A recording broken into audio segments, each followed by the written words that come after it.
Okay, so, we've been I myself was very hard on Brad Holmes year one. I started to warm up to him in year two. I was very livid about the Jameson Williams pick. We have to be honest, all right? We have to be honest with ourselves. And that is that our GM, does Brad Holmes have an issue picking defense? Now, let me explain myself. We picked Aiden Hutchinson. He was a no-brainer. Y'all remember that DJ Khaled song, No Brainer? That was a no-brainer, right? But you take Josh Pascal. You take Levi Onwuzurike. You take Broderick Martin, right? You take Jack Campbell. He's doing well. You got to put him in the game, though. When it comes to the defense, and you take Brian Branch, like we shored up the defensive secondary. Big hit with C.J. Gardner-Johnson not being there. But now we got to focus on the defensive line. And I'm going to be critical of him just this once in this segment because I think it's time. If you're not going to, you didn't do anything in free agency to address the defensive line or the edge for that matter. Let's be real. You didn't do a thing. You bring back John Kaminsky. I'm cool with that.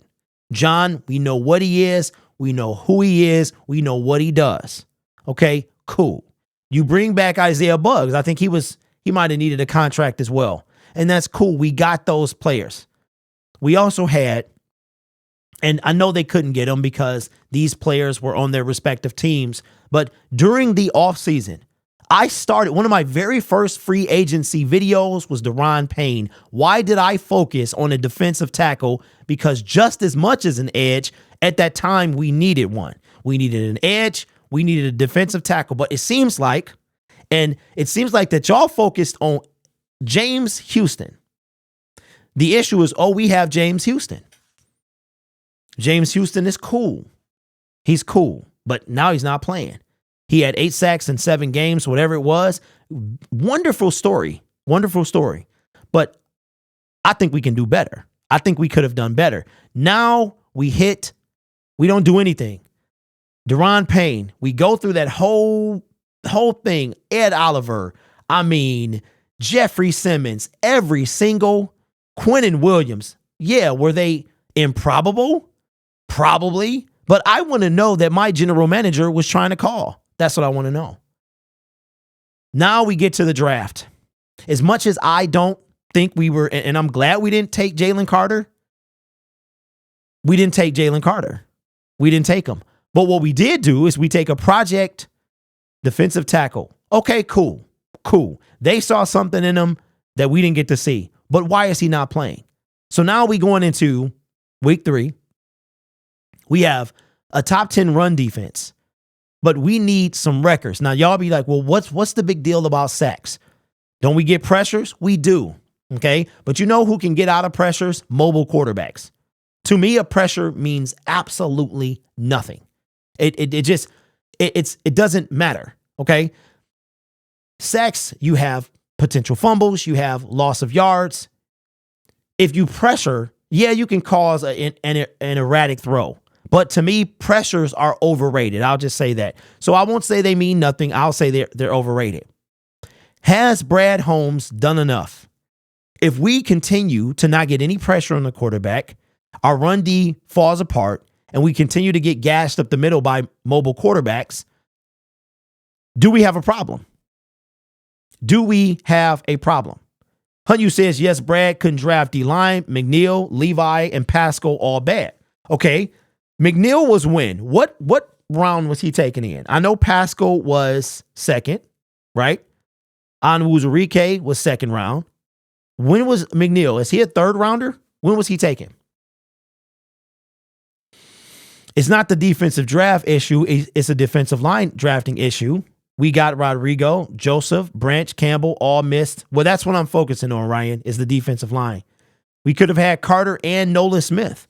Robin says, amen, and Houston is my guy. Look at the profile pick. We can do better. We take too many could-be great players instead of instant talent. Oh, yeah, Eric, yeah. No, he hasn't. He spoke about being able to contend. Our D-line can't contend. Okay, so he was taken in the 3rd round. Okay. So when do we start putting pressure on Brad Holmes? I know we love him. We eat him up during the offseason. We do. He continues to impress with the way he does things, the moves that he makes. But I think that they're what did the older folks say? It's time to call a spade a spade. We might have to call Brad Holmes the spade that can't draft in the 2nd round. You know what I'm saying? That can't draft, that hits or miss in the 3rd round. We got Kirby Joseph, but then we got this guy. You know what I mean? So my thing is this. If you took Martin, I confused the two for whatever reason, then why aren't you playing him? He's this monster of a man, 300 plus pounds, big as ever. You saw potential, so much so that you drafted up to draft him.